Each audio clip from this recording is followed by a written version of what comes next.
주초경제백과 김성호입니다. 저희가 최근에 주요 핫한 섹터들을 좀씩 한 번씩 다뤄보고 있는데 처음 반도체를 다뤘고 지난 시간에는 에너지 2차전지 쪽 다뤄봤고요. 오늘은 건설 부동산 섹터 쪽으로 한번 다뤄보려고 합니다. 대표적인 우리 그 대선 수혜주였는데 한동안 좀 또 안 좋다가 다시 또 뭐 해외 수주 얘기도 나오고 하면서 반등을 탔었죠. 물론 최근에 또 좀 안 좋습니다만 그래도 향후에 또 기대되는 섹터다 보니까는 한번 짚어보고 시청자 여러분들께 좋은 정보 또 알려드려보도록 하겠습니다. 오늘 백광대 교보증권 연구원님 모시고 얘기 나눠볼 텐데요. 옆에 나와 계십니다. 안녕하십니까, 연구원님. 네, 안녕하십니까. 네, 방금 전에 우리가 사담에서 방송 출연 안 하신다는데 주식 초등학교라고 해서 나오셨다고. 근데 내용이 주식 초등학교가 아니더라. 질문 내용이. 네네. 예, 저희가 이제 채널된 지가 한 2년 정도 됐는데요. 초반에 잠깐 주식 초등학교였어요. 네, 그러니까. 네, 종합게임들 나왔을 때 주린이분들 모시고 좀 이게 주식에 대해서 좀 제대로 알고 들어오셔라. 네. 예, 이런 취지로 제가 채널을 만들었거든요. 네. 예, 그래서 좀 교육하는 콘텐츠도 좀 있었고 많이 있었는데 이제 동학개미 분들도 많이 떠났고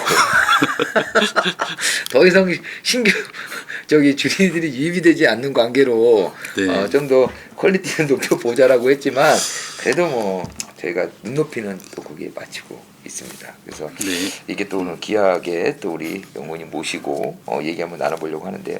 오늘 주제하고는 조금 안 맞긴 해도 그래도 같이 또 이렇게 증권 쪽에 계시니까 네네. 좀 괜찮았어요, 시장이 지난주까지. 네. 이게 드디어 오르냐 막 했는데 그 난데없이 또 우리 또 파월 쌤께서 아직은 멀었다. 세게 한번 더 간다 뭐 해가지고 금요일날 나스닥 훅 내려앉으면서 미국 시장 확 내려앉으면서 네. 역시나 오늘 이제 월요일인데 우리나라도 장 영향을 받네요. 뭐 건설뿐만 아니라 모든 섹터가 지금 조정을 받고 일부만 좋고 개별 종목 중심으로 오르는데 어떻습니까? 네, 지금 뭐 말씀하신 것처럼 오늘 국내 주식시장 뭐 쉽게 말해서 초토화되고 네. 있는 그런 상황이고요. 제가 발언은 어떤 수위로 해야 될지 뭐 정확하게 네. 모르겠는데 사실 중간중간에 있었던 그런 기대감들이 네. 좀 섣부른 감도 없지 않았었고요. 물론 뭐 제가 이제 섹터 애널이다 보니까 뭐 시장 전반에 대해서 이렇게 논하는 게 맞는지는 네. 모르겠습니다만 이 사견이라는 측면에서 이제 말씀을 네. 드리자면 사실 인플레라는 것이 네. 한번 발생을 하면 쉽게 꺾이는 것이 아니고 네.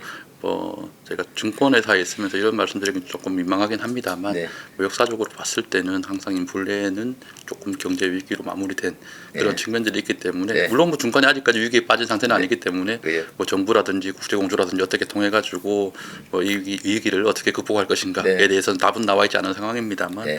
뭐 쉽사리 이제 너무 긍정적인 방향으로 전망을 하는 것은 어쩌면 좀 위험하지 않나 네. 이렇게 전망하고 있습니다. 예, 이 보면은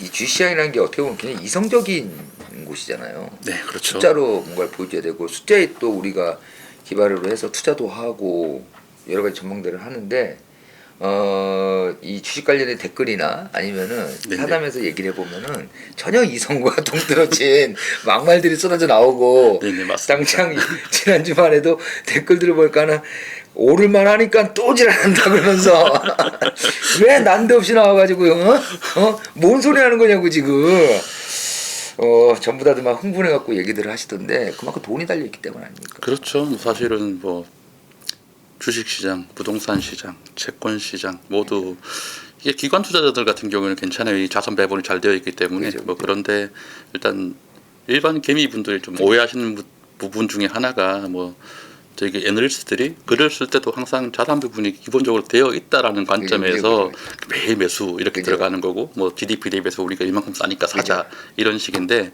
이제 그런 추천이 있다 보면은 전 재산을 올인하지 않습니다. 맞죠. 네, 그러다 보니까 좀 민감해질 수밖에 없는 것이고 사실은 애널리스트 보고서를 읽을 때는 아니면 시장에서 누군가 전문가들이 나와서 하는 말들을 좀 걸러 들으실 수가 있어야 되는데 네. 좀 그런 측면에서 조금 나름 또 이렇게 전문가라고 하지만 아신 점도 있고 좀 죄송한 측면도 있고 그죠. 그렇습니다. 제가 또 이제 이 보도국에 있다 보니까 저희가 아침마다 이제 애널리스트 분들 쓰신 보고서를 제가 이제 아침마다 정리를 해서 이제 기사를 내보내거든요. 네, 근데 맞습니다. 항상 첫 두 줄은 그겁니다. 투자 의견과 목표 주가인데 네. 보시는 분들이 그 아래는 잘 안 보시고요. 위에만 보세요. 그러면은 많이 빠져 있으니까 목표 주가가 얼마다 그러면 아직 괜찮다. 목표 주가 아직 안 왔다. 네, 그 부분들을 정말 좀 주의를 하셔야 될 것 같아요. 저는 개인적으로 개인 투자자들이 네. 가장 보지 말아야 할 부분들이 이제 투자 의견과 네. 이제 목표 주가, 목표 주가. 이제 그 부분인데라고 생각을 합니다. 네. 왜 그러냐면 아까도 잠깐 말씀드렸지만 이제 시장 전체가 100이다라고 네. 되어 있을 때 예를 들어서 건설 업종들이 전체 GDP에서 한 4% 정도를 차지하고 있다. 네. 이제 그런데 주가를 다 합쳐 보니까 시총에서 2%도 안 된다. 네. 뭐 이렇다 그러면은 아니 다른 것들보다 이게 너무 싸지 않느냐. 싸지 않냐. 예, 기관 니네들이 좀 사라. 이런 의미거든요. 그죠, 그죠. 네, 그러니까 너는 이거 건설 비중 확대를 해야지 좀 그죠. 되지 않겠느냐 이런 의미인데 비중 확대 매수하니까 이거 사라는 얘기인가 사라는 보다. 얘기다. 그래서 이제 사실은 저희가 뭐 개인 투자자들하고 같은 입장에서 야 이거 좀 기관에서 좀 사줘 이런 의미인데 그죠. 이걸 좀 반대로 인식하셔가지고 너무 그죠. 또 개인들만 많아지면 또 주가는 또 안 좋아지는 그죠. 악순환이 반복이 되는 그런 상황인 그렇죠. 것 같습니다. 그게 단타의 지표가 아니고 개인분들에게는 어찌 보면 그게 해당이 안 됩니다. 이게 기관용이고 기관들이 물론 사주면은 주가가 오를 테니까는 거기에 편입해 갖고 좀 갈 수는 있겠지만 네네. 그 다 우리 애널리스트 분들이 기관들을 만나서 설득하고 다니시는 게 아니에요. 사란다고 이게 사지는 게 아니라서 그렇죠. 항상 이 시장 분위기를 조금 파악 좀 하시고 그런 것들은 이제 약간의 보조 지표로 좀 네네. 활용을 하시는 게 그리고 그거보다는 아래에 있는 내용을 조금 그렇죠. 충실하게 보시는 게 좋다. 그래야지 맥락을 이해할 수 있다 우리가. 향후의 실적이 좋아진다고 얘기하는지 나빠진다고 그죠. 얘기하는지 그 부분이 중요한 그죠. 부분이고 뭐 얼마까지 간다 이런 내용들을 그렇게 받아들이시면 안 됩니다. 그죠. 그게 조금만 한 분기만 가이던스에서 이탈해도 바로 목표 주가 하향 나와요. 네, 맞습니다. 투자 의견 매도는 안 나와도 목표 주가 하향 나옵니다. 그러니까 너무 거기에 얽매이지 마시고 좀 본격적으로 들어가 보면은 어찌 됐건 우리나라도 얼마 전에 이제 금리 인상을 좀 했잖아요. 네네. 근데 뭐 금리 인상을 한 이후에 차후의 금리 인상에 대해서는 그래도 약간 좀 미온적인 태도를 보였는데 인플레이션이 좀 꺾인가 싶었는데 지난주 어찌됐건 파월 의장이 아니다. 그 아직은 부족하다 하면서 다시 한번 그 자이언트 스텝을 또 예고를 좀 했어요. 그러다 보니까는 우리나라도 또 간신히 이제 금리가 좀 맞춰졌는데 이렇게 되면 또 이제 금리 역전이 일어나면은 우리나라도 또 액션을 취해야 되지 않냐. 근데 이 금리 얘기가 단순하게 금리로 끝나는 게 아니라 산업 전반으로 미치는 영향도 크고 특히 건설이나 부동산 쪽에 영향이 좀 상당히 많이 미치잖아요. 그렇죠. 예, 그러다 보니까는 아무래도 이 금리 인상 기조를 우리가 어느 정도 좀 예측을 좀 해야 되는지 가장 좀 쉽게 접근한 차원에서 네, 이게 사실 이게 뭐 증권회사의 애널리스트다라고 네네. 하면 이제 분야별로 다 나눠져 네, 그렇죠, 있어가지고 그렇죠, 그렇죠. 이제 금리의 변화에 대해서 제가 코멘트를 하는 게 적정하지 그죠. 않습니다. 부동산 네. 관점에서. 네, 네. 하지만 이제 일단 공식적으로 네, 이제 네. 저희 교보증권의 뷰는 그 연말까지 한 3% 포인트 네.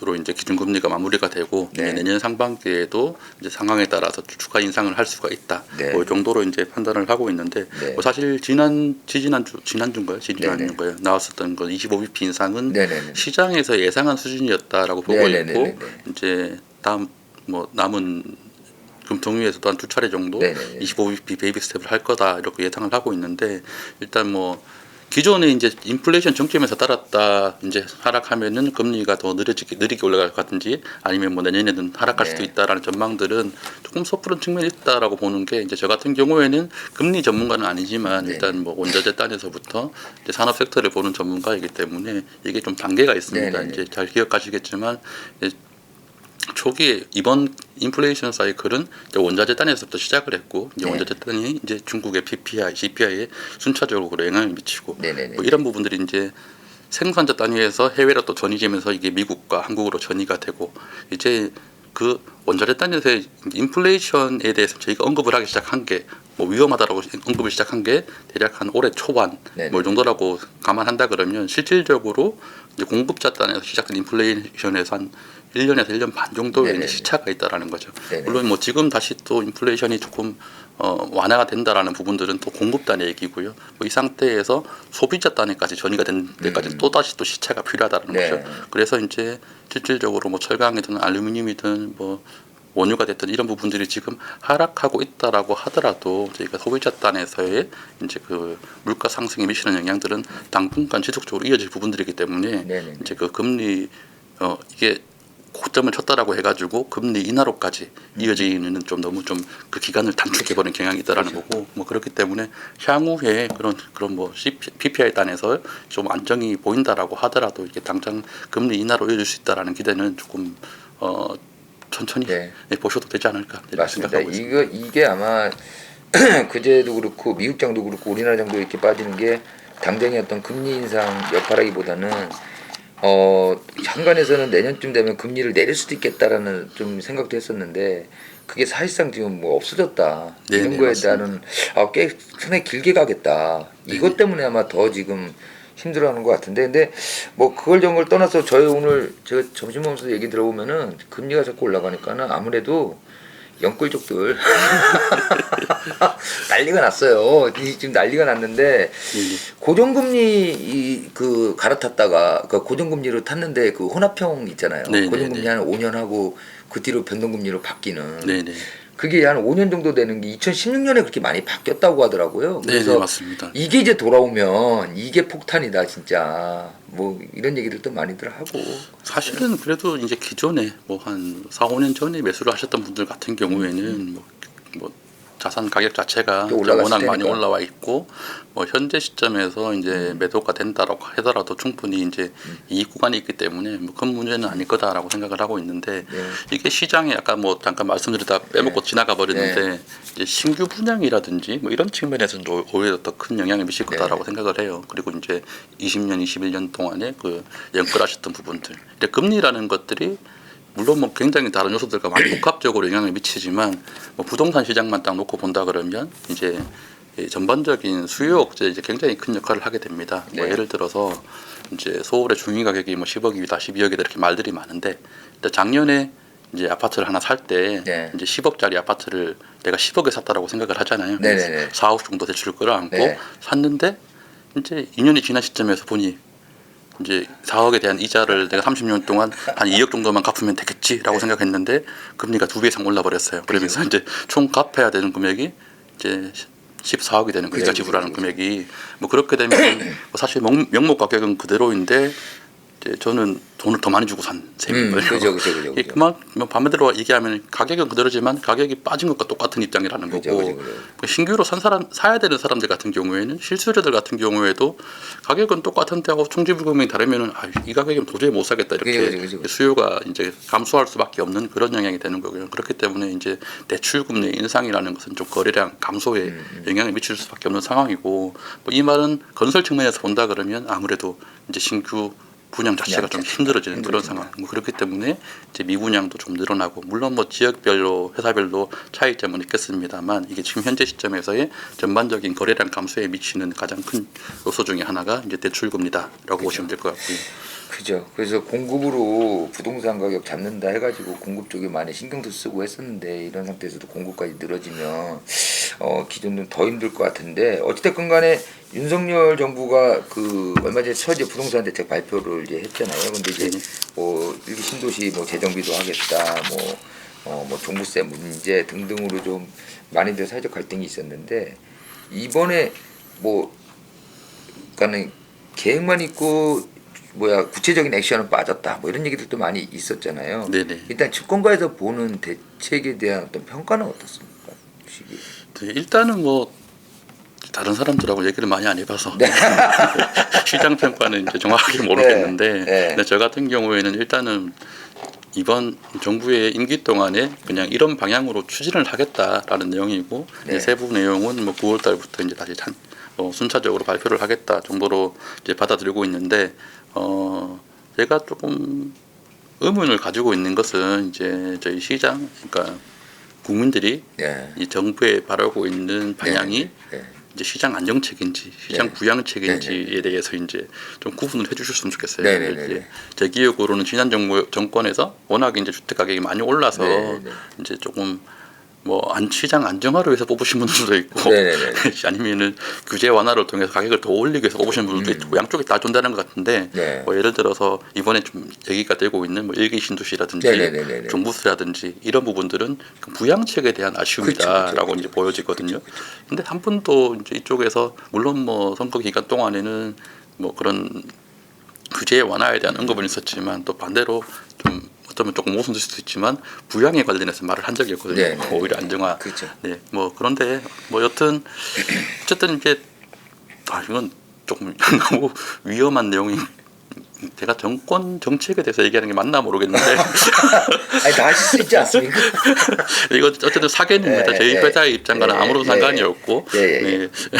사계님을 먼저 밝혀드리고 어쨌든 간에 이제 현재 시점은 그 여소야대의 국면이고 이제 뭐 일기 신도시라든지 이제 종부세 완화라든지 이런 부분들은 조금 법 개정에 이제 요구가 좀 있는 내용입니다. 일단 그런 상태에서 이제 여소야대 국면에서 이제 이게 추진을 한다라고 하더라도 뭐 사실 뭐 24년에 뭐 마스터 플랜을 발표하겠다라고 했는데 뭐 그 전에는 조금 여야 간에 좀 대화합이 있어야지만 통과할 수 있는 내용이라는 거죠. 특히 일기 신도시와 같은 부분들은 이제 용적률 자체가 그 이전에 이제 뭐 압구정이라든지 목동이라든지 이런 서울 시내의 재건축 단지들보다 이제 조금은 높여 있는 상황들이고 뭐 실질적으로 이제 1:1 재건축이 아니면 그 현재 용적률 하에서는 뭐 재건축 추진 자체가 조금 힘든 경향이 있는데 뭐 사실 이게 용적률을 풀어준다 이게 이 지역만의 문제는 아니거든요. 네, 그렇죠. 뭐 실질적으로 최근에 이제 지방 인구가 줄어든 문제라든지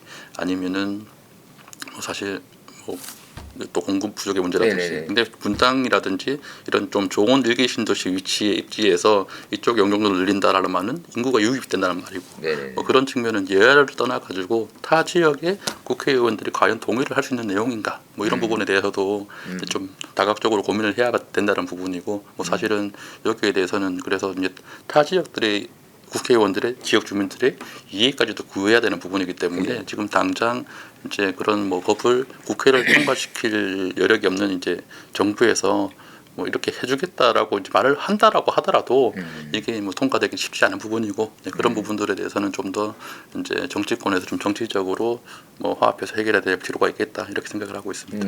맞죠. 이게 무엇보다도 뭐 꼭 현 정부뿐만 아니라 당시 대선 과정에서 보면은 전 정부의 이제 부동산 문제가 워낙 이슈가 컸기 때문에 전부 다 어떻게든 부동산 가격 안정에 초점을 맞췄잖아요. 네네. 거기에 결과적으로 의기투합한 건 이제 공급 문제가 네네. 가장 컸었고 재건축 이것도 이제 어떻게 보면 공급의 한 방편이긴 한데 네네.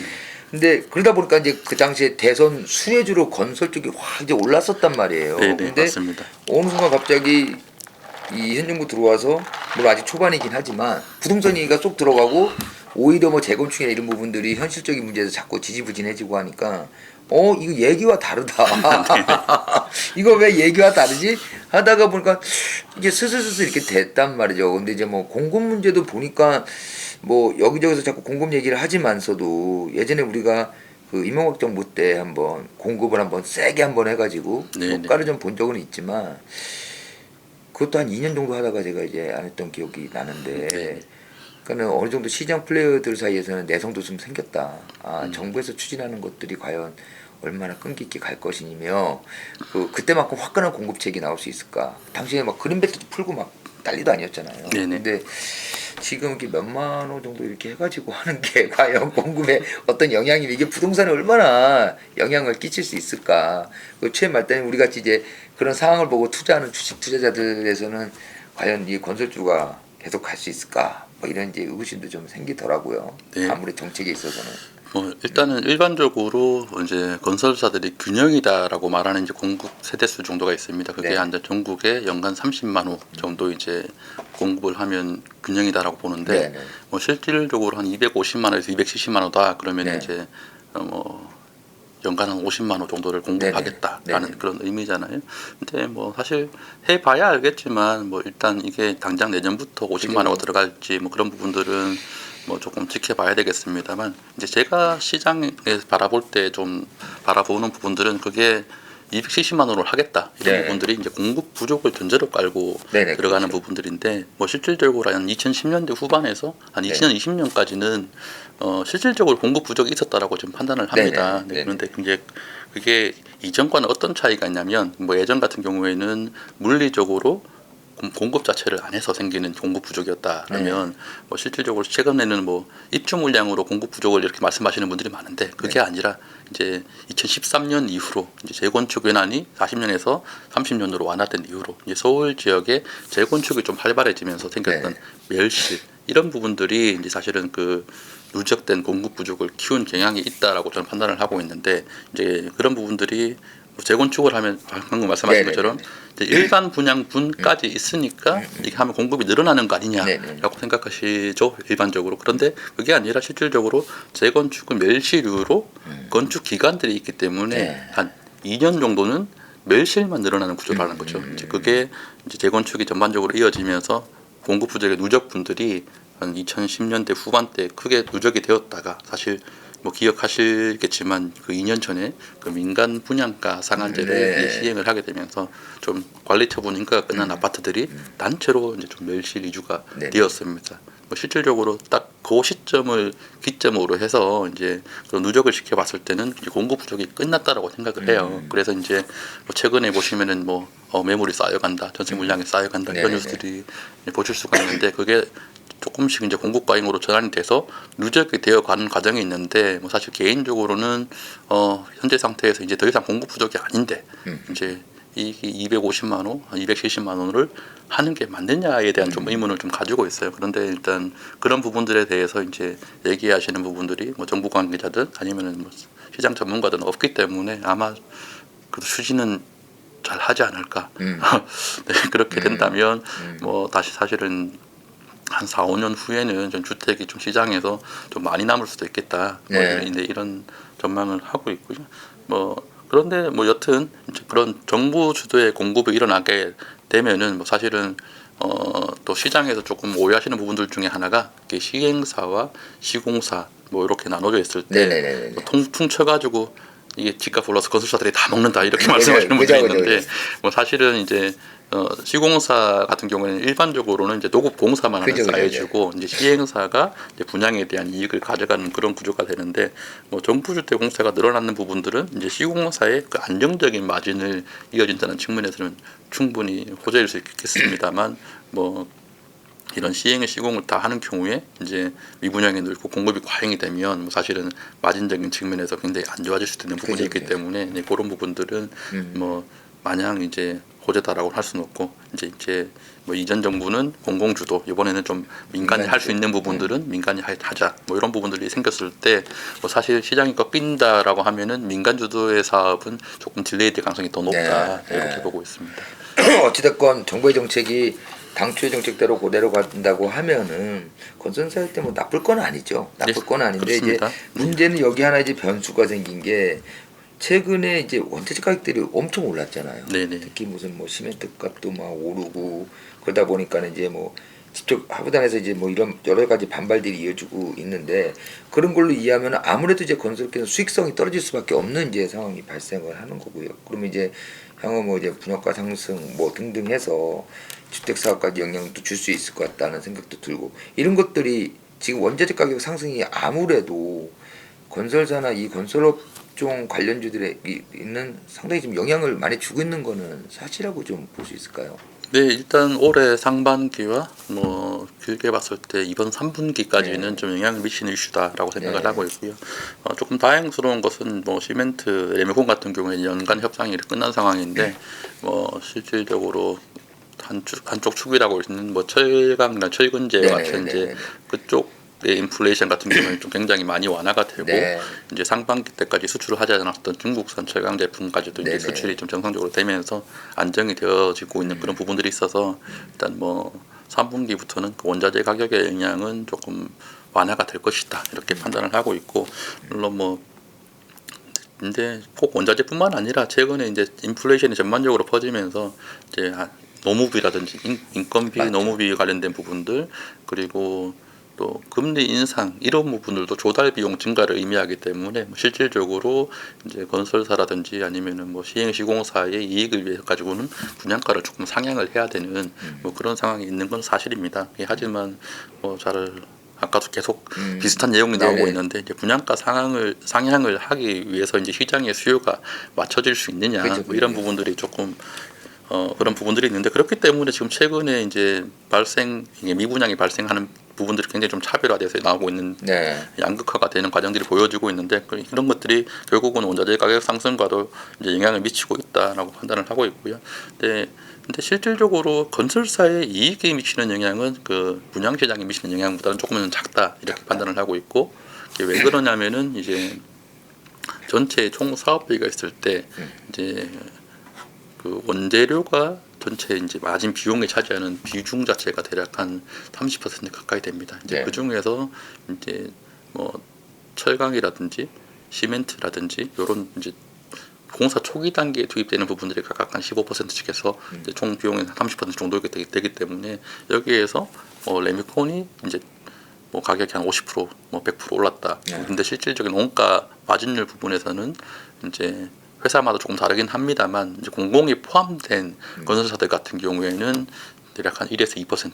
왜냐하면 공공은 에스컬레이션 조항이 있어서 이제 물가 인상 부분을 이제 제공을 받거든요. 네. 그런데 이제 시행 시공을 동시에 하는 그런 건설사들 같은 경우에는 대략 한 4에서 5% 정도까지 영향을 받더라라는 거고 뭐 그렇기 때문에 올해 실적은 연초 대비해서 봤을 때는 전반적으로 조금 둔화가 되는 부분이 있습니다.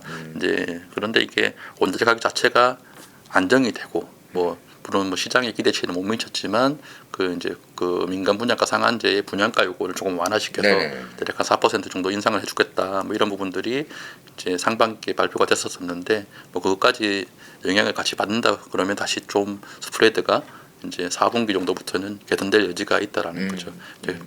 그 다음에는 결국은 건설사들이 얼마나 분양성이 좋은 지역에 적정한 분양가로 분양을 할 수 있는 여력이 되느냐 뭐 이런 부분들이 향후 실적의 성패를 좌우할 것이다라고 보고 있고요. 근데 최근에 사실 미분양이 많이 늘었다라고 하면서 이제 시장에서 우려를 하고 있는데 네. 이제 그런 부분들에 있어 가지고도 미분양이 그러면 초기에 생기는 게 나쁘냐 좋으냐 이런 부분도 사실은 드려야 될 말씀이 많아요. 왜 네. 그러냐면 분양가 자체를 무조건적으로 싸게 한다 그러면 초기에 완판이 되겠죠. 완판되겠죠. 그러면은 그 분양가 수준에서의 적정이 이제 건설사에 돌아오겠지만 네네네. 뭐 사실 그냥 외적으로 이제 사석에서 얘기를 할 때는 네네. 이게 미분양이 조금 날랑말랑하는 분양가가 가장 적정한 분양가다. 건설사 이익 측면에서는 이 측면에서는 네. 이제 이게 비싼 듯 싼 듯 이제 살까 말까 하면서 이제 초기에 한 20% 정도는 미분양이 나도 이제 네, 사업성 자체에는 전혀 문제가 없이 이제 적정한 현금을 돌릴 수가 있는데 이게 초기에 한 80%만 분양되고 나머지 20%는 입주 시점에서까지 이제 완료를 시키면 네네. 이제 최대 이익을 누릴 수가 있는 네, 거죠. 누릴 뭐 수 그렇기 있는. 때문에 지금 시장에서 볼 수 있는 환경은 그냥 허그에서 분양 보증을 받아서 분양을 하는 경우에는 대충 한 주변 시세에서 네. 80에서 90 정도로 이제 형성이 되고 네. 민간 분양가 상한제가 적용되는 지역은 이제 주변 시세의 한 50에서 60, 혹은 60에서 70 정도로 분양이 되면 이제 민간 분양가 상한제 지역은 완판이 돼요 지금도. 완판되죠. 그런데 이제 허그 보증 받는 지역들은 민간 시행사들이 이제 분양가 자체를 좀 높이다 보니까 높다 보니까 완판 안 되지만 완판 안 되지만 날랑말랑 하는데 날랑말랑한데. 이게 이제 미분양이 낮다라고 해서 아우 저건 망하겠다 또 이건 아니라는 거죠. 안 돼. 수익성이 훨씬 좋으니까 저쪽이. 그렇죠. 그래서 이제 사실은 80%까지 올렸다가 여기서 미분양이 나서 뭐 할인 분양을 조금 한다라고 하더라도 네. 여기보다 이익이 좋다라는 거죠. 좋다는 거죠. 네, 그런 또 비밀이 있기 때문에 뭐 실질적으로 시장에서 볼 때는 그 미분양이 늘어도 뭐 방금 말씀드렸지만 전체 한 80% 정도까지 분양이 되면 분양성에는 아무런 문제가 없기 때문에 그 일반적으로는 이제 시장 전체 누적된 미분양이 연간 분양의 한 20% 정도로 쌓이는 것까지는 미분양이 그냥 없다라고 보는 것 같아요. 그렇기 때문에 30만 원 정도로 분양한다 그러면 6만 원 정도까지는 미분양이 나도 괜찮다라는 거죠. 괜찮다. 근데 지금 수준은 많이 늘어난다, 뭐 지난달 대비 100%가 늘었다, 뭐 이런 말들이 나오고 있긴 하지만 여전히 이제 거기에 절반도 못 미치는 미분양 수치이기 때문에 미분양 나니까 건설사 실적이 막 안 박살나겠네. 좋겠구나. 요건 아니라. 그러니까 모르는 분이 봤을 때는 물건이 다 안 팔렸으니 당연히 너네 지금 뭐야 실적이 안 좋겠다 생각하지만 네네. 이미 적정한 분양가로 팔아놓은 데들은 수익성을 챙겨놨고 그 정도의 미분양 정도는 충분히 시행할 수 있는 부분이 있다. 그렇죠. 이게 원가 5,000원짜리 짜장면을 8,000원에 팔 거냐, 10,000원에 팔 거냐. 그죠. 몇 그릇 덜 팔아도 10,000원에 파는 게 낫다라고 판단하는 사람이 있을 그죠, 것이고, 그죠, 그죠. 8,000원에 파는 게 그죠. 낫다라고 생각하는 분들이 있을 것이고. 그죠, 네. 그죠. 그래도 전에 아까 말씀드렸던 그 임원부정부 때 반값 그 분양가 해갖고 아파트 니네 건설사 하라고 했을 때 건설사들이 다 죽이는 거 아니냐라고 했을 때 남는 게 있으니까 50%도 때린 거다. 거기 계셨던 건설에 계셨던 분이 지금 정책을 만들어서 하시는 분인데 라는 얘기도 있었는데 그게 그 부분도 좀 생각을 해봐야 돼요. 이제 시장에서 오해하는 부분들이 네. 이제 원가라는 부분을 얘기를 할 때 이제 건설 같은 경우에는 그냥 건축비를 원가라고 생각하시는 분들이 되게 많은데 그죠. 이제 서울의 뭐 주요 지역에 한 평균 5천만 원 정도의 이제 분양을 한다. 그런다면 거기에서 건축비가 차지하는 비중은 대략 한 15% 정도. 평당 뭐 한 700, 그죠. 요즘 6, 700. 6, 700 여기가 이게 다고 이 안에서 이제 건설사들이 이익을 만들어내는 그쵸, 거기 그쵸, 때문에 나머지는 대부분 다 땅값이거든요. 그죠.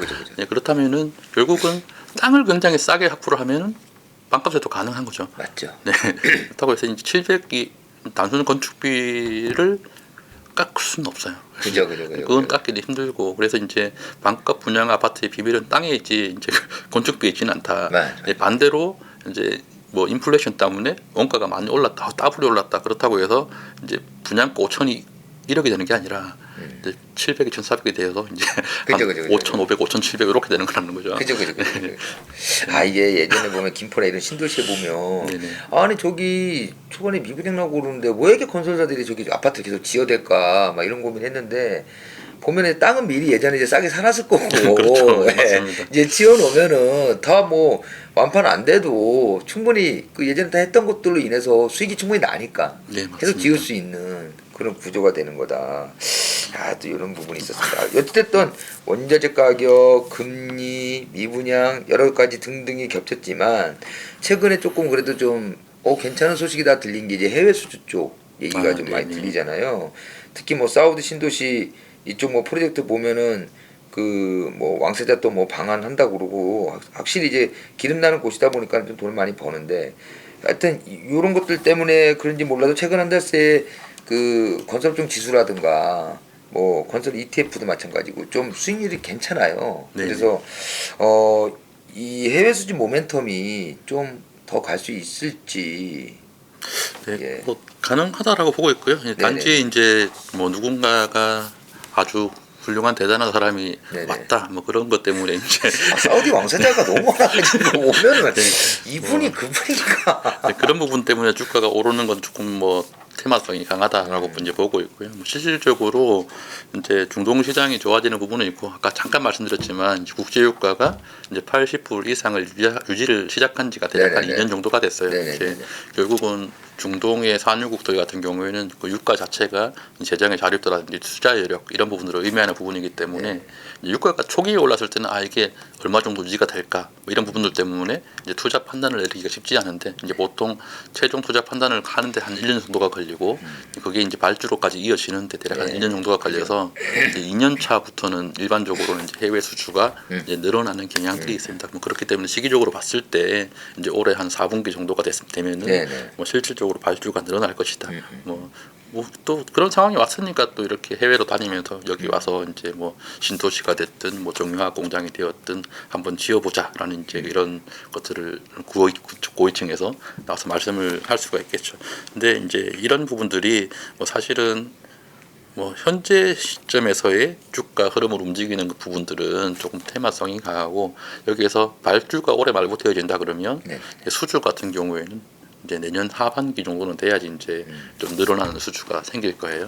뭐 그렇기 때문에 뭐 그게 또 수주를 한 이후로 실적에 쌓이는 부분들은 또 2년 뒤라는 거죠. 네. 네, 그렇기 때문에 이게 이익 모멘텀으로 이어지는 데까지는 시간이 걸리지만 다만 이제 항상 저 시장에서의 제 개인적인 네네. 불만이랄까 뭐 네네. 이런 부분들이 이제 시장은 그 실질적인 이익보다는 이제 모멘텀에 따라서 모멘텀이죠. 그렇죠. 실적이 아예 없을 때 움직이는 걸 뭐 최근까지 그죠, 너무 좋아하는 경향이 있어서 그죠, 뭐 그런 그죠. 부분들은 뭐 가슴이 아프지만 뭐 그렇게 해서 뭐 수급이 몰린다면 뭐 오르는 건 뭐 오를 수가 있겠지 네. 있겠다라고 판단을 하고 있는데 뭐 이제 이런 부분들이 이제 국내가 살짝 이제 조금 부진해지는 부분들까지 감안을 해서 네. 이제 좀 봐야 되고 뭐 그렇다라고 하더라도 이제 현재 시점에서 주가가 너무 많이 빠졌고 이제 뭐 주가가 빠진 것에 비해서는 아까 말씀드린 것처럼 네네네. 국내 실적이 생각만큼 그렇게 안 나쁠 거다. 뭐 그런데 그 상태에서 이제 지금 전반적인 대형 건설사들의 PER이 뭐 5배가 채 되지 않는 그런 상황이다 그러면 뭐 물론 시장 상황을 좀 더 고려를 해야 되겠지만 뭐 내가 너무나도 저가다라고 생각하는 수준이라면 뭐 분할 매수 관점에서 해외 모멘텀 있는 주식들을 조금씩 담아가는 과정. 그러니까 몰빵으로 사는 게 네, 아니라 이거 조금씩 좀 나눠서 남아라. 다른 업종도 좀 사시고 네. 건설을 몰빵하시지 마라. 이런 거 나왔다. 왕사자 왔다고 몰빵하시면 안 된다는 얘기예요. 네, 그렇죠. 이제 건설이 아예 없으신 분들 같은 경우에 조금씩 담아보라. 담아봐라. 아니 근데 이것도 해당 사항이 될지 모르겠는데 그 원전 요즘 다시 세계적으로 에너지 때문에 네네. 좀 많이들 다시 좀 리턴하고 있는데 원전 건설 많이 하잖아요. 네네. 그러면은 제가 예전에 듣기로는 우리가 이제 원전 쪽이 강하다 보니까 수출도 하고 하는데 기술을 근데 이 턴키로 많이 가다 보니까는 건설사도 지어야 될 거 아닙니까? 네. 우리나라 건설사들이 많이 간다고 하던데 네네. 그런 것도 좀 어느 정도 일정 부분 조금은 수혜가 있나요? 그렇죠. 수혜가 그것도 있죠. 그 수혜가 건설 있다라고 쪽이 봐야 되는 해외 부분이고 쪽이니까. 예. 이제 뭐 사실은 원전 같은 경우에는 뭐 굉장히 공사 기간이 오래 걸리고 네네네. 이제 뭐 단위당 이제 수주 금액 자체가 네네네. 좀 큰 경향이 있긴 합니다만 네네. 이게 또 굉장히 쪼개서 보면 또 생각보다 또 크지가 않아요. 뭐 그리고 뭐 이전에 이걸 한다라고 해가지고 이제 이익 자체가 엄청 커진다라거나 뭐 그런 사례를 뭐 찾기는 힘듭니다만 어쨌든 이제 뭐 기존에 뭐 최근 한 뭐 10년 정도 동안 이제 사라졌었던 그 수주에 대한 이슈 뭐 그런 부분들이 추가적으로 생긴다는 부분은 당연히 이제 호재다라고 생각할 수가 있고요. 네. 이제 제가 기관들을 만날 때 좀 많이 드리고 있는 말씀이 뭐 사실은 해외 시장이 그냥 단순하게 봤을 때는 네. 너무나도 크잖아요. 이제 네네네. 전체적으로 해외 건설 시장이 네. 한 1경 2천조 그 네네네. 정도라고 이제 얘기를 하고 있는데 뭐 실질적으로 국내에서 그 해외 건설사들을 볼 수 없는 것처럼 이제 대부분의 해외 시장에서는 이렇게 자국의 국내 시장이다라는 거죠. 네, 그래서 이제 중동이라든지 뭐 일부 아프리카 지역, 일부 남미 지역 돈이 있거나 자원이 있거나 이런데 이제 건설 기술이 조금 딸리는 뭐 그런 지역들에서 경합하라는 경합 시장이 있게 되는데 네. 요 시장의 규모는 대략 한 600조 원에서 한 800조 원 연간 이렇게 보고 있습니다. 이제 그런데 이제 뭐 방금 원전 말씀하셨지만 최근에 뭐 친환경이라든지 뭐 이런 부분들 때문에 그 원전이 됐든 아니면 또 최근에 LNG 같은 시장들이 뭐 기존에 정유화학 쪽에 조금 많이 이제 분포되어 있는 네네네. 것들이 이제 공정을 좀 나눠가면서 네네네. 확산되는 측면이 있다. 뭐 그런다 그러면 요게 한 연간 100조 원에서 200조 원만 추가되어도 네네. 시장 규모가 좀 많이 커지는 그쵸. 그런 상황이 되고 뭐 사실은 그 전체 한 600조에서 800조 원 시장에서 우리나라가 시장에서 해외에서 차지하는 비중이 대략 한 5에서 많을 때 8%. 그래서 이제 국내 건설사들의 해외 수주가 총 수주가 연간 한 뭐 적을 때는 30조 원, 네. 이제 많을 때는 한 70조 원, 80조 원까지 가는 건데요. 근데 뭐 특히나 원전 말씀하셨고 LNG 같은 경우에도 뭐 국내 건설사들 특히 대형사들이 해외 시장에서의 경쟁력이 상당히 있는 편입니다. 이제 네. 다른 석유와 그런 거에 비해서 그래서 뭐 LNG나 원전 같은 경우에는 5에서 8이 아니라 뭐 15에서 20까지도 충분히 네네. MS를 차지할 수 있는 이제 능력이 되기 때문에 이쪽 시장이 좀 더 커지는 부분들은 이제 우리가 뭐 기존에 목표치였었던 한 60에서 70 정도가 한계치였었는데 이런 부분들을 뭐 초과 수주를 하게 된다면 향후의 시장에 뭐 그건 분명히 이제 주가에 좀 큰 영향력을 보일 수 있지 않을까 그렇게 생각을 하고 있습니다. 지금 소위 말해 6대 대형 건설사 중에서 해외 수주 비중이 좀 가장 높은 곳은 어디가 있을까요? 6대 건설사가 어디죠? 6대 건설사라고 한다면 이제 우리가 이제 흔히 들어볼 만한 것들 있잖아요. 뭐 GS, 포스코니 뭐 그런 쪽이 아닐까. 네, 말 잘해야 될 것 같은데. 이 6대를 꼽는 게 좀 네네. 다르신가? 왜냐면 저희는 이제 증권 쪽에 있다 보니까는 네네. 저희 10대 증권사 그러면은 쭉 나오거든요. 네네. 네. 뭐 그렇죠. 이제 네.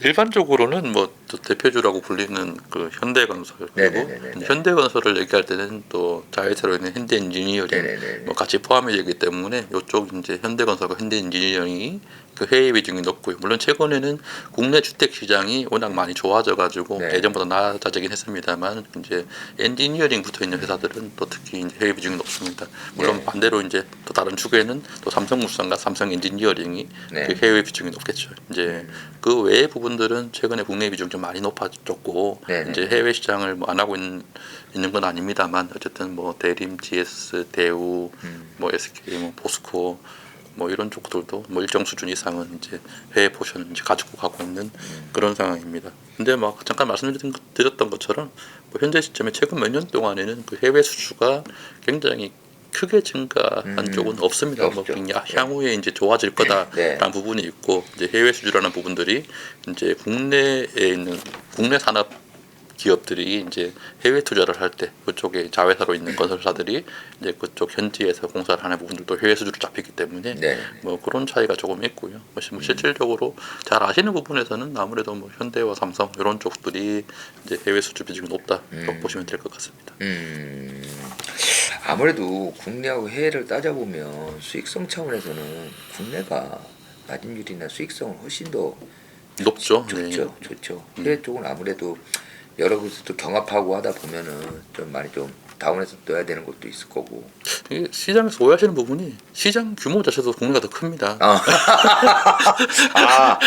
그 전체를 보면 안 되고 우리나라가 해외에서 가져가는 분만 봐야 되니까. 그렇죠. 이제 해외에서 뭐 해외 시장은 성장성이 무궁무진한 건 맞죠. 그런데 네. 이제 저희가 아까 말씀드렸던 것처럼 수주할 수 있는 규모는 현재 시점에서는 30조 원에서 60조 네. 원 사이고, 네. 근데 국내는 200조 원이에요. 지금 이미 연간. 네, 연간. 네. 뭐 그렇기 때문에 사실은 시장 규모라는 것이 이제 금액으로만 따지니까 좀 애매한 측면이 있는데 올해 이제 국내가 만약에 200조 원 시장인데 내년에 분양가가 10% 올라요. 올린다. 그럼 220조 원 시장이 시간 되는 거죠. 네, 그래서 이제 국내가 성장성이 있다 없다 물론 전체적인 양적 분양 물량 이런 식으로 증가하면 더 좋아지는 측면이 있겠지만 그 분양 가격 아니면 그쪽에서 단위 면적당 공사 가격 이런 부분들이 오르는 부분도 이제 신경 써야 되는 부분들이기 때문에 근데 대신에 이제 해외 쪽은 플레이어가 작죠 국내보다. 네. 네, 그렇기 때문에 이제 뭐 대형사들 입장에서는 해외에서 초단위 수주들이 터지기 시작하면 실적에 좋은 영향을 미치는 것입니다만 뭐 근데 또 중소형 건설업체들 같은 경우에는 아예 해외 자체를 이제 못 나가는 업체들 같은 경우에는 시장이 다시 또 국내에서 해외로 완전히 변했다 할 때는 조금 힘들어질 수는 있겠죠. 맞죠. 그러니까는 이 전반적인 주류에서 요즘 해외 쪽 뉴스들이 많이 나오다 보니까 관심들이 많지만 그냥 플러스 알파 개념으로 좀 봐라. 너무 국내 시장이 훨씬 그래도 좀 수익률도 좋고 큰데 굳이 해외 쪽에서 야 이 정도면은 이 수익성이 굉장히 건설이 좋아지는 거 아니냐 이렇게만 막연하게 생각하실 게 아니라 시장 자체를 한번 좀 비교해서 좀 보셔야 될 필요가 있겠다 그런 생각이 들고 어찌됐건 뭐 보면 롯데나 뭐 SK 뭐 에코플랜트나 DLENC나 뭐 이런 데들 보면은 네. 건설 외에도 뭐 개발 사업 쪽 있잖아요. 네네네. 데벨로퍼 이쪽으로 추진하면서 사업 확장도 좀 깨는 곳들도 있는데요. 이쪽으로 이렇게 좀 사업 확장을 하는 데 따른 어떤 수익성이나 이런 부분들도 좀 기대를 해볼 수 있나요? 근데 이쪽은 영역이 조금 다르긴 한데. 네, 뭐 이것도 뭐 사실은 그냥 현재 시점에서 사실 금리가 막 올라가는 시점에서 뭐 이런 쪽으로 추진을 한다는 것 자체가 지금 돈이 있다는 얘기니까 네, 뭐 괜찮다라고 볼 수도 있는데 뭐 잠깐 말씀드렸지만은 뭐 사실 디벨로퍼 사업이라는 게 결국은 이게 성패가 얼마나 좋은 위치에 좋은 땅을 싸게 구입하느냐. 이게 이제 뭐 호텔이든 뭐 아파트든 뭐가 됐든 개발 사업의 핵심이 되는 부분들이 있는데 뭐 실질적으로 지금 시점이 과연 적합한 것이냐 뭐 이런 부분들에 대해서는 이제 수익성이 향후에 좋을 것이다 나빠질 것이다 뭐 이렇게 말하기가 좀 섣부른 시점이다라는 거죠. 뭐 예를 들어서 지금 추진을 해서 이제 가격이 충분히 하락한 이후에 싸게 확보를 많이 한다면 그 회사야 당연히 이제 수익성이 좋겠습니다만 이제 뭐 잠깐 말씀드렸지만 뭐 금리 인상이라든지 원자재 가격 상승 이런 부분들은 뭐 총괄적으로 향후에 분양가 자체를 올리는 부분들이기 때문에 그 수요가 잘 이제 형성이 되어 있지 않은 지역 같은 경우에는 그 미분양 리스크가 항상 따른다. 네. 뭐 그렇기 때문에 이제 사업성을 이제 잘 고려를 해서 어느 시점에 할지를 결정해야 될 부분이지 이제 사업 진출 자체로 좋다 나쁘다 할 문제는 아니다라는 거죠. 무조건 한다고 해도 좋은 건 아니고 얼마큼 방금 말씀하신 것처럼 잘 좋은 가격에 확보를 하고 있느냐 네네. 텃밭을 그리고 거기에 따른 수익성이 얼마나 좋은 곳들을 가지고 있느냐에 따라서 승패가 나는 거기 때문에 단순하게 무슨 뭐 개발 사업에 뛰어들었다고 해서 수익성이 좋아지고 뭐 이런 문제로 접근해서는 좀 어렵다. 네, 예, 그렇습니다. 하는 게 있을 것 같습니다.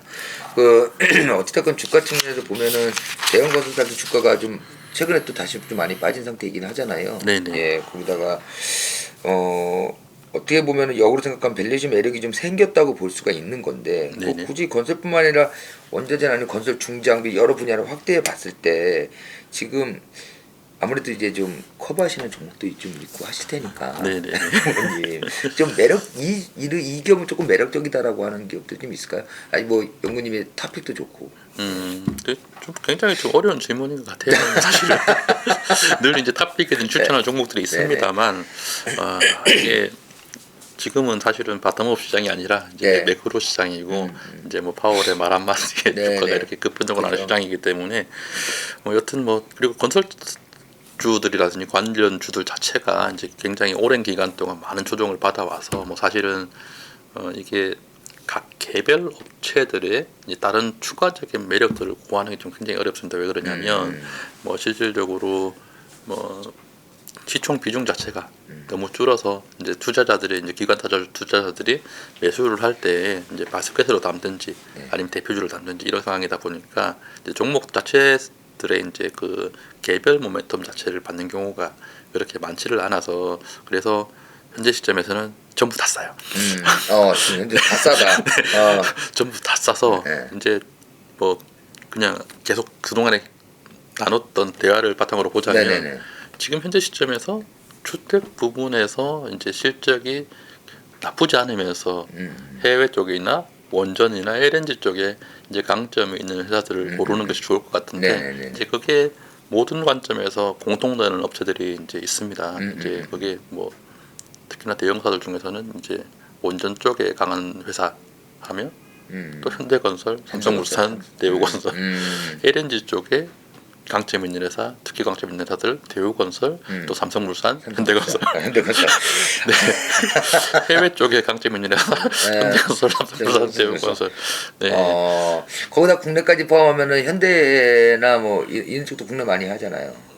그렇죠. 국내 이제 뭐 다른 업체들도 국내와 해외의 비중이 좀 비슷하긴 한데 네네네. 이제 그 상태이기 때문에 지금 이제 막 저는 뭐 대우건설이 더 좋아요. 혹은 뭐 현대건설이 더 좋아요 하는 게 이제 굉장히 큰 차별 틈은 없다라는 거죠. 없다. 이제 그 중에서 이제 좀 더 싸 보이는 종목 아니면 좀 더 모멘텀이 있어 보이는 종목들을 지금 세 종목 얘기 있어요. 현대, 대우, 삼성물산. 선택은 알아서 하시고 여기까지 다 알려줄 수도 없으니까는 연구원님 보고서 찾아보면 아마 세분하게 다 정리돼 있지 않습니까? 내용들이 업데이트 다 돼 있죠.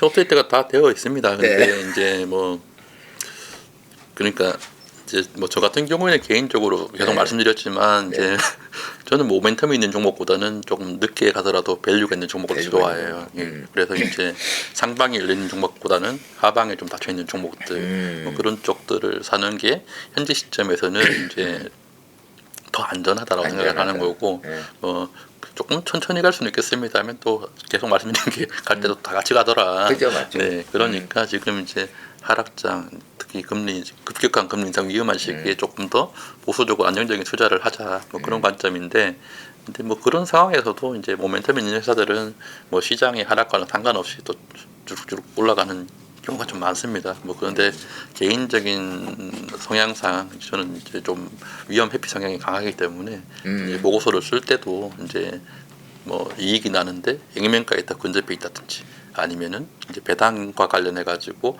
안전 마진을 확보하고 있다든지 뭐 그런 부분들도 선호를 하는데 말씀하신 것처럼 시장에서는 모멘텀이라든지 이것만 되면 대박나 이런 종목들이 이제 네네네. 더 선호를 받는 것이 현실이기 때문에 그죠. 이제 뭐 저의 성향을 강요하기 힘들고 조금 더 이제 모멘텀 쪽에 집중을 하시는 분들은 이제 현대나 이제 GS건설 같은 종목들을 이제 사시는 게 좋을 것 같고, 이제 저처럼 이번 장에 이제 지키면서 이제 조금 더 하락하면은 분할 매수의 관점으로 더 담을 수 있도록, 이제 뭐 일단 주가가 하락하면 배당 수익률 자체가 더 올라가는 측면이 있으니까 이제 그런 안전 마진까지 고려하시는 분들은 뭐 대우건설이라든지 뭐 조금 더 그런 쪽으로 사시는 게 더 좋지 않을까. 맞죠. 이게 그런 조건해야 되는데 삼성물산 얘기가 나와서 그런데 예전에 제 아시는 분이 삼성물산을 지배구조 차원에서 접근하셔가지고 나름 정말 열심히 분석을 해갖고 샀다가요 망했어요.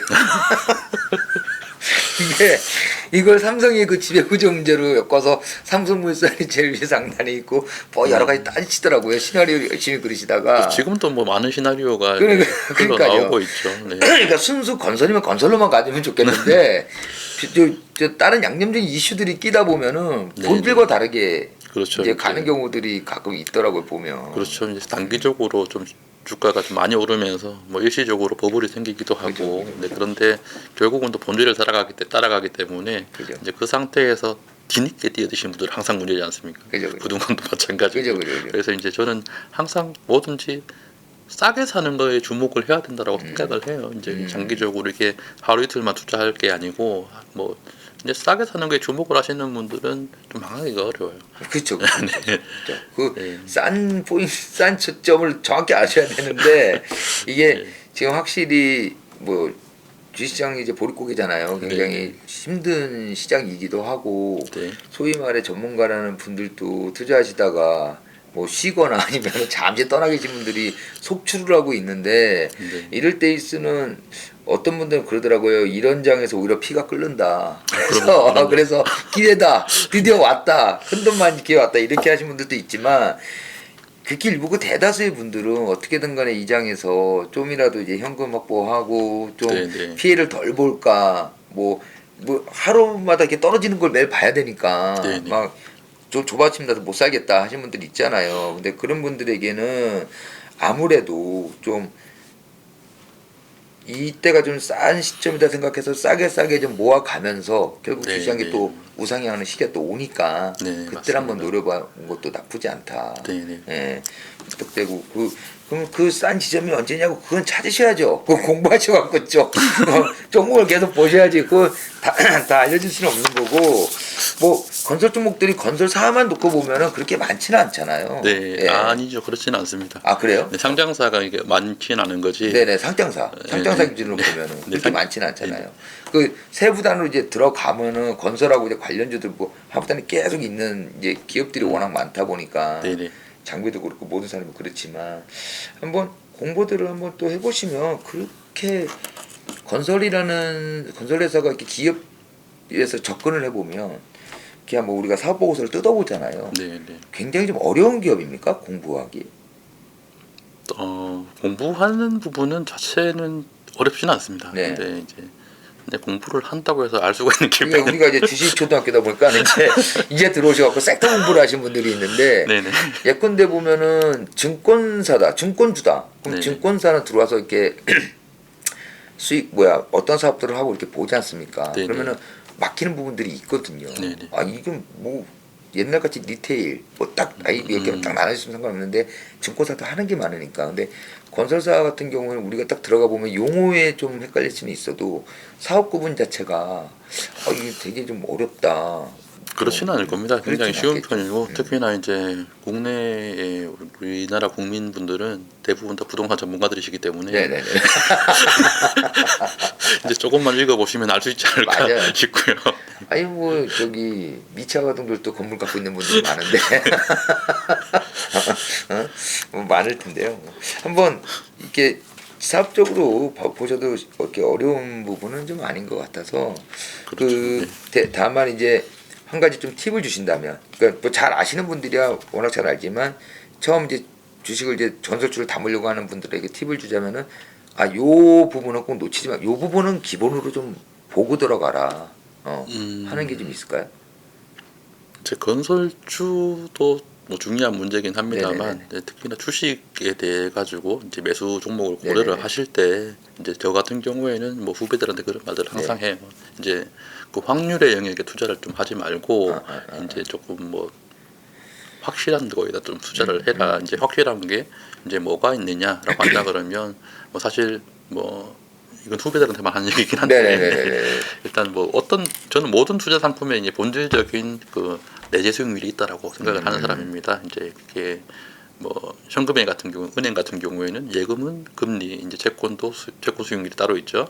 그리고 이제 부동산 같은 경우에 임대 수익률, 주식도 배당이라는 수익률이 있는데 아까 말씀하신 것처럼 그 싸다 비싸다라는 걸 판단을 하는 부분들이 이제 그 안전자산 수익률이라고 할 수 있는 뭐 국고채라든지 그 예금 금리와 비교를 했을 때 이제 비슷하게 안전하면서 이제 내재 수익률이 훨씬 높다라면 이제 싸다라고 이제 말할 수가 있는 거죠. 근데 이제 단순하게 주가가 싼 건 실적이 망가져 버리면 이제 뭐 사실 그게 싼지 안 싼지 알 수가 없는 부분이지 네. 않습니까? 그런데 이제 뭐 애널리스트 보고서는 그때 보시는 거죠. 이 회사가 올해보다 내년이 더 성장하는데, 혹은 뭐 작년보다 올해가 더 성장하는데, 작년 배당 수익률 기준만으로 봤을 때에도 뭐 배당 수익률이 한 7%, 8%가 나온다. 그러면 뭐 올해 갑자기 특별한 일이 없다 그러면 최소한 작년 수준의 배당은 나올 것이다. 라고 한다 그러면 이 주식은 분명히 싼 주식이 되는 거죠.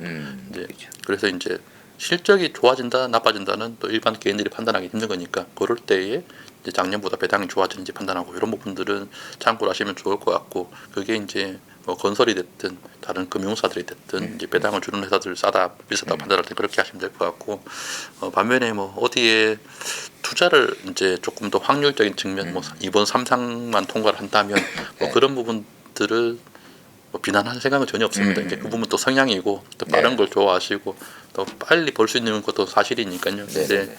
뭐 그렇지 않고 조금 더 안전한 투자를 원하신다라면 이제 그런 기준을 갖고 투자하시면 좋지 않을까 이렇게 생각을 하고 있고요. 네. 근데 건설 같은 경우에는 뭐 일단 기본적으로 이제 수주 산업이기 때문에 이제 좀 찾기는 힘듭니다만 이 그 뒤에 있는 그 수주 잔고 자체가 네. 이게 얼마 정도가 있고 이제 이 수주 잔고에서 얼마 정도의 사이클이 정상적으로 돌아가고 있는가. 이게 무조건 많다고만 해서 좋은 게 아니거든요. 이제 뭐 수주 잔고가 대략 한 40조 원 정도 쌓여 있는데 매년 한 10조 원 정도의 그러니까 수주 잔고는 소비를 하더라. 뭐 이러면 이 정상적인 수주 잔고가 많이 쌓여 있다라는 의미가 되는 거고, 뭐 수주 잔고가 80조 원인데 한 8조밖에 연간 매출액이 안 나온다. 그러면 이제 수주 잔고가 뭔지 잘 알 수가 없는 거예요. 그죠. 이게 잡혀 있는 건지 공사는 되고 똑바로 될 건지 수익성이 나오는 건지 알 수가 없는 거죠. 그죠. 이제 그래서 이제 적정 수준의 수주 잔고와 이제 매출액 증가가 이제 수주 잔고가 늘어날 때 매출액 증가도 느리게 따라가 올라가는가 아닌가.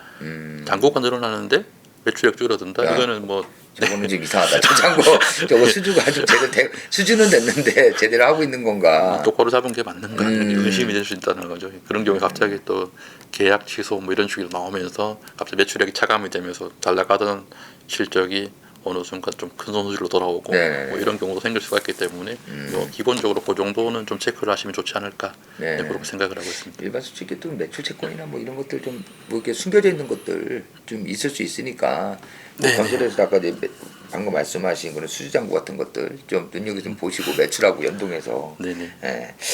마지막으로 이제 하나만 또 좀 시장 아무래도 조금 궁금하신 분들도 좀 있는 것 같아 갖고요. 어찌됐건 간에 뭐 지금 뭐 예측이라는 거는 무의미하기도 하고 쉽지는 않지만은 뭐 9월달 되면 이제 뭐 재초안 그러니까는 재건축하고 이게 아마 이 그 환수 그거 말하는 것 같은데 그 개편안 발표도 있고 연말 그 금리 인상 또 이슈도 남아 있잖아요. 네. 하반기 일단은 부동산 시장은 좀 어떻게 보시는지 좀 정리를 좀 마무리를. 일단 뭐 부동산 시장 자체는 올 하반기 내년까지는 조금 뭐 힘든 시장이 지속될 것이다라고 이제 전망을 하고 있고, 제가 뭐 언론에 자주 노출하는 전문가는 아니기 때문에 제가 갑자기 빠지니까 저런 얘기 한다 이렇게 생각할 수도 있는데 뭐 실질적으로 한 2년 전부터 이제 조금 뭐 공식적인 보고서를 통해서 이제 작년이 이제 피크, 이제 올해부터 이제 조금 점진적인 하락, 이제 그리고 내년부터 조금 좀 급격한 하락이 좀 이어지지 않을까 이렇게 이제 공식적인 전망으로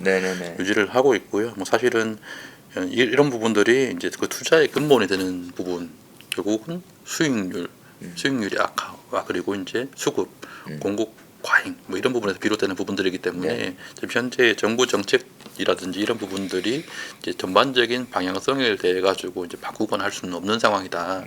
이렇게 말씀을 드리고 있고 특히나 아까 대출금리 관련해서는 잠깐 설명을 드렸지만 네. 지금 이제 제가 가격 하방을 보는 주요 이슈 중에 하나가 이제 예금금리 측면, 투자 수익률의 측면이라는 거죠. 네.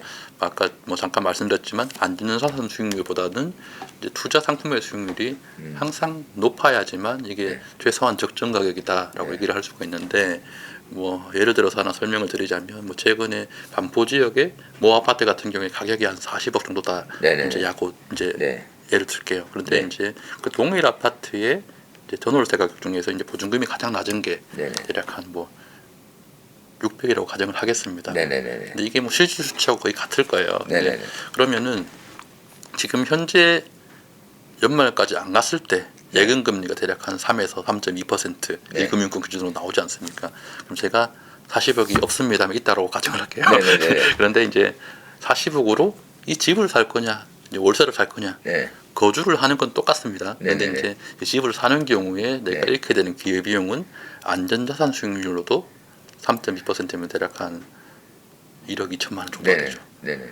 근데 월세를 살게 된다면 내가 지불해야 되는 월세 총 금액은 연간 한 7,200만 원 정도 수준이라는 거죠. 그래요. 그러면 이제 그냥 월세 살고 예금에 넣어도 캐시인이 5천만 원 가까이 된다는 거죠. 그런데 이게 물론 뭐 세금 부분은 양쪽 다 감안하지 않았습니다. 종부세하고 금융소득 종합과세 그냥 퉁치고요.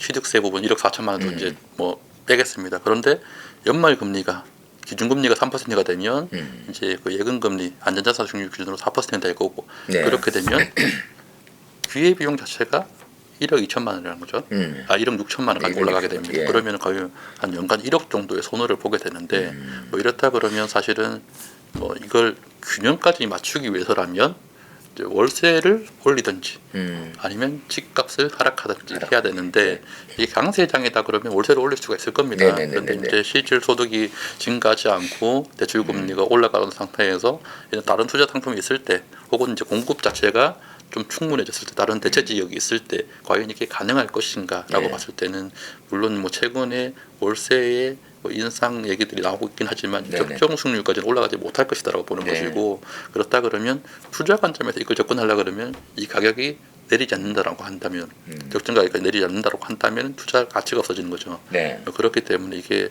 뭐 실질적으로 시장이 어려진 부분도 있지만 내재 수익률 측면에서 최소한 똑같아지면 줘야 메리트가 있는데 이런 부분들이 맞아지려면 향후에 장기적으로 금리가 다시 큰 폭으로 하락하든지 그게 아니다 그러면 뭐 이게 이 정도 가격에 뭐 기준금리 3%가 지속되는 기간이 그냥 오래된다 그러면 점진적으로 맞는 수준까지는 균형까지는 좀 하락할 수밖에 없다라고 생각하는 거고 뭐 공급은 잠깐 설명드렸지만 이미 이제 공급 과잉으로 전환되는 수준이 있고 이제 내년부터 강남 지역에서의 입주 물량 자체도 좀 늘어나는 기간이 네네, 있기 그렇죠. 때문에 조금 쉽지 않다. 쉽지 않다. 네, 라고 보고 있습니다. 저기 영문님은 이제 신물도 보시고 정책도 보시고 주식도 이제 보시잖아요. 네네. 이 돈이 이렇게 있으시면 투자할 수 있으시면 네. 부동산을 아파트나 이런 실물 부동산을 사시겠습니까? 부동산 주식을 사시겠습니까?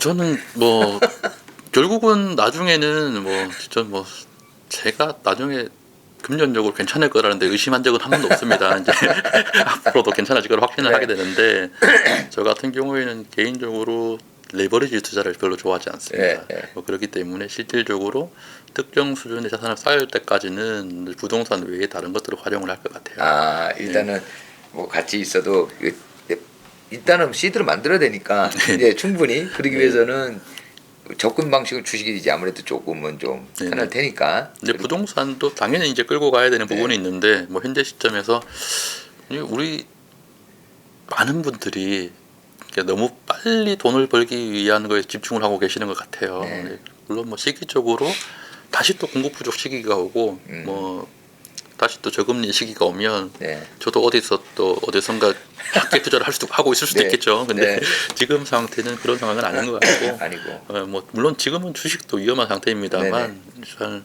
아까 말씀드렸었던 그런 저평가된 부분들을 고르는 법들을 활용하신다 그러면 뭐 예를 들어서 그 내재 수익률 자체가 많게는 8에서 한 12% 정도 사이가 나온다. 그게 네. 주식 배당 수익률이 됐든 채권 수익률이 됐든 임대 수익률이 됐든 마찬가지입니다만 그 시점에 맞는 가장 유리한 거를 하면 된다라는 건데 뭐 현재 시점에서는 일단 주가 폭락이 먼저 있어서 네.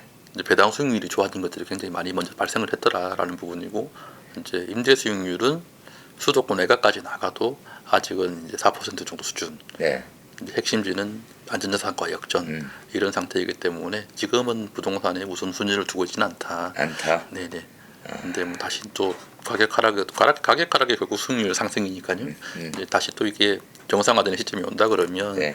뭐 자금의 여력만 있다면 네 당연히 이제 뭐 국내에서 가장 좋은 부동산 뭐 사고 싶겠죠. 네.